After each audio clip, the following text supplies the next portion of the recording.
첫 번째 경기 알크마르 대 발베이크 분석 시작해보겠습니다. 최근 NEC전, 아약스전에서 연속 무승부를 기록했으며 두 경기 모두 선제 득점 후 후반 무너지는 패턴이 반복됐고, 마르턴스 감독의 전반 설계는 뛰어나나 후반 체력 저하와 수비 집중력 붕괴가 문제고, 이브라임 사디크는 연속 득점 중이며 퍼롯, 포크도 공격 포인트 관여도가 높고, 박스한 슈팅 비율 51%로 화력은 리그 상위권이며 브루미스터 벨리치의 롱패스를 통한 전개도 유효하고, 다만 후반 60분 이후 실점이 잦아 수비 응집력에는 리스크가 있다. 최근 4연패의 3경기 연속 무득점으로 사실상 강등권 확정 흐름이며, 즈볼레전 0대2 패배에서도 유효 슈팅조차 없었고 최근 4경기 9실점으로 실점률도 급격히 높고, 마르가, 자와다, 이아타렌로 구성된 공격진은 전개 속도가 느리며 파이널 서드 진입 패스 수가 경기당 5회 이하로 리그 최하위권이며, 수비진은 반 헤르덴, 엘 야쿠비 모두 압박 실패 시 쉽게 무너지고 있으며 윙백 복귀 속도도 느려 전환 수비가 안 되는 상황이고, 측면에 대한 대응력이 취약해 알크마르의 공격 패턴에 취약하다. 알크마르는 전반적으로 주도권을 가질 수 있으며 공격 전개는 리그 상위권 수준이다. 발바이크는 라인을 내리고 수비적으로 접근하겠지만 후반 체력 저하와 조직력 붕괴는 피하기 어렵고, 사디크, 포크의 측면 돌파는 발바이크의 약점을 정확히 공략할 수 있으며 다득점 승리 가능성이 높고, 다만 알크마르 역시 후반 실점 리스크가 존재하기에 무실점 승리보단 다득점 양상이 예상된다. 두 번째 경기 아스날 대 풀럼 분석 시작해보겠습니다. 최근 5경기에서 2승에 그치며 불안정한 흐름이며, 특히 홈에서는 최근 4경기 연속 실점, 그중 3경기 무승이라는 부진이 이어지고 있고, 첼시전 1대0 승리도 빈약한 전개력 속 세트피스 한 방에 의존했고, 우에데구르, 파르테이, 라이스 중원의 무게중심이 낮고 전환 속도가 느려 전방 압박에 자주 고전 중이며, PK 박스 내 슈팅 비율도 최근 39%에 그쳐 날카로움이 떨어지는 모습. 사카는 복귀 가능성이 있지만 출전 강도는 낮을 것으로 보이며 메리노 역시 제공권 외엔 득점력에 한계가 있다.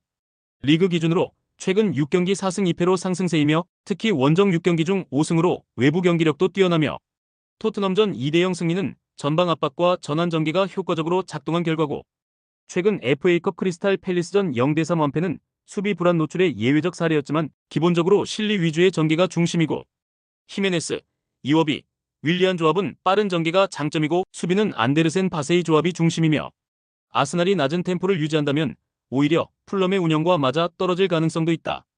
경기 템포와 전개 구조를 고려할 때 저득점 흐름이 유력하고, 아스날은 점유율을 통한 리스크 최소화, 풀럼은 역습 기반 실리 전개로 맞설 것이며 결과적으로 경기 자체가 수비 중심 흐름에 가까워질 공산이 크고, 아스날은 전방 날카로움이 부족하고 풀럼은 원정 경쟁력이 뛰어나며 실점 억제력이 높고 무승부 가능성이 가장 높은 선택지다.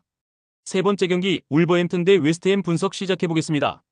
홈에서의 약세가 뚜렷하며 최근 홈 7경기 중 5패, 이 중 3경기 무득점 패배, 직전 사우샘프턴전 2대1 승리는 XG 0.36에 불과했던 만큼 내용 대비 과한 결과였고, 페레이라 감독 체제 이후 8경기 연속 득점은 유지 중이나 항상 선제 실점을 허용하는 불안한 출발이 반복되고 있고, 안드레 고메스는 중원에서 안정적인 퍼포먼스를 보이지만 벨레가르드, 무네치, 라르센의 2선-1선 조합은 연계보다는 개인기에 의존한다.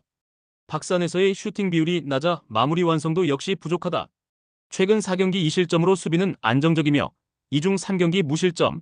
다만 에버턴전 추가 시간 실점으로 1대1 무승부에 그쳤고 최근 8경기 6득점으로 득점력은 저조하며, 안토니오, 펠크로그의 결장으로 인해 쿠두스, 보웬의 2선을 1선으로 끌어올리는 임시 전술이 계속되고 있고, 중원은 파케타, 수책, 워드프라우스로 구성되며 안정적인 볼 소유와 템포 조절이 가능하며, 수비는 토디보, 마브로파노스, 킬만 중심의 300이며 완비사카, 에머스는 수비 전환에 집중하는 형태다. 두 팀 모두 전방 자원이 대거 이탈하며 득점력 저하가 확실하며, 울버햄튼은 홈에서도 고전 중이고 웨스트햄은 수비 안정성과 원정 실리 운영이 강점이나 마무리에서의 한계가 뚜렷하고 전체적으로 박빙 양상에서 무승부 가능성이 가장 높다. 네 번째 경기 노팅엄 대 맨유 분석 시작해보겠습니다. 최근 8경기 홈 무패로 내구성을 입증했으며 특히 리버풀, 아스널 상대로도 무실점 무승부를 기록했으며 FA컵과 리그 모두 상승세를 타고 있고, 전방은 깁스 화이트, 허드슨 오도이, 조타를 중심으로 유기적인 2선 전개가 이뤄지면 밀렌코비치 무리오, 조합의 수비 안정감도 돋보인다. 우드의 부재로 엘랑가가 최전방에서 고군분투하고 있으며 셀스의 선방도 수비 보완에 크게 기여하고 있고, 하지만 깁스 화이트의 부상 회복 여부는 공격 전개의 핵심 변수로 작용한다. 전체적으로 세트피스와 역습에서의 효율이 높고 상대 실책을 유도하는 대응 전술에 능하다.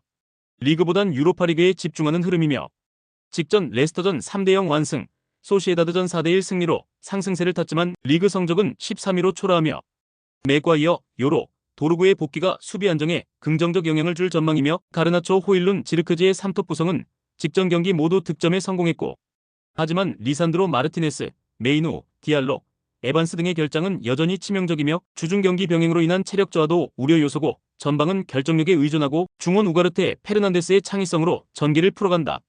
이전 맞대결서 패배한 이력이 있어 부담 요소가 있으며 점유율 우위에도 불구하고 압도적인 운영은 어려울 수 있다. 노팅엄은 홈에서 리그 강호들과도 대등한 흐름을 가져갈 만큼 안정적인 수비와 기세를 자랑한다. 깁스 화이트의 결장이 아쉽지만 수비 블록 유지와 전환 속도는 여전히 위협적이며 맨유는 체력 분산이 필요하고 유럽 대회 우선 전략 속에서 실리를 추구할 가능성이 높고 공격 효율은 살아났지만 수비 불안과 잦은 교체가 경기력 변동을 키운다. 결국 무승부 가능성이 가장 유력하며 저득점 흐름이 예상된다. 5번째 경기 엠폴리 대 볼로냐 분석 시작해보겠습니다. 엠폴리는 코파 이탈리아에서 인상적인 여정을 보였지만 리그에서는 15경기째 승리가 없고 최근 코모전에서 쿠아메의 골로 승점 1점을 챙겼으나 여전히 강등권에 머물러 있고 중원의 핵심 앤더슨을 비롯해 말레, 주르코프스키, 이스마일리 등 주요 자원이 대거 이탈하며 뎁스는 불안하며 포메이션은 3-4-2를 유지하며 윙백의 활동량에 기대지만 컷백이나 중거리 슛의 부재로 득점 루트가 제한적이며 결정력 부족에 시달리는 콜롬보가 최전방에서 고립되고 있으며 팀 전체의 점유율도 35%대에 머문다. 볼로냐의 강한 점유율 운영을 상대로 수세적인 운영에 집중할 가능성이 크고 연장전 또는 승부차기를 노리는 전략이 예상된다. 볼로냐는 최근 리그에서 라치오를 5대0으로 대파하고 코파 이탈리아에서도 아탈란타를 꺾는 등 상승세를 이어가고 있고 카스트로의 부상 이탈에도 불구하고 달리나의 포스트 플레이가 안정적이며 오르솔리니, 은도에, 오드가르드의 이선이 활발히 움직이며 공격을 주도한다. 중원에서는 모로와 프로일러의 조화가 뛰어나 공수 밸런스가 탁월하며 점유율 58% 이상을 유지하며 짧은 시간 내 찬스를 창출하는 구조가 잘 잡혀있고 엠폴리의 수세 전술을 상대로도 주도권을 잡고 멀티 득점을 노릴 수 있는 조건이다. 엠폴리는 컵 대회에서의 기세와는 달리 리그에서 극심한 부진을 겪고 있으며 중원의 전력 손실과 공격력 저하로 인해 볼로냐의 전방 압박을 감당하기 어려운 상황이며 반면 볼로냐는 이선의 활발한 움직임과 안정적인 중원 운영을 바탕으로 이번 경기에서도 주도권을 쥘 가능성이 높고 엠폴리는 수비적으로 버티는 운영을 펼칠 것으로 보이며 볼로냐의 우세 속에 경기 흐름이 예상된다.